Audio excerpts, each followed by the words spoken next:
રાજ્યમાં ટ્રાફિક નિયમ ભંગના કિસ્સાઓમાં જે વાહન ચાલકોને ઈ ચલણ ફટકારવામાં આવતું હોય છે તેની દંડની રકમ પે કરવા માટેની જે પેમેન્ટની સિસ્ટમ છે તેને હવે વધુ સરળ કરી દેવામાં આવી છે.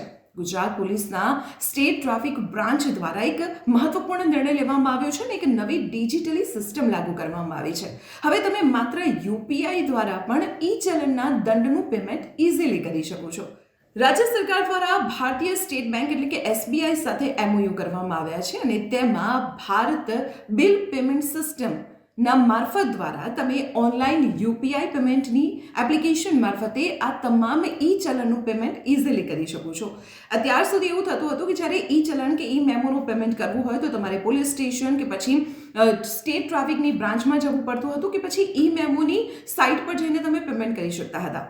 પરંતુ હવે તમારે આ અલગ અલગ જગ્યાએ જવાની કે પછી કોઈ અન્ય સાઇટ ઓપન કરવાની પણ જરૂર નથી.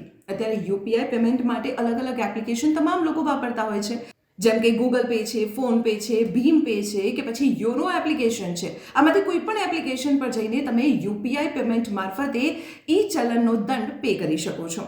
હવે તમને થશે કે કેવી રીતે પે કરવું, તો ચાલો હું આપને જણાવી દઉં. તો સૌ પ્રથમ તમે કોઈ પણ યુપીઆઈ પેમેન્ટ એપ્લિકેશનને ઓપન કરો. અહીં તમે ગુજરાત ઈ ચલણ અથવા તો સ્ટેટ ટ્રાફિક બ્રાન્ચ સર્ચ કરો.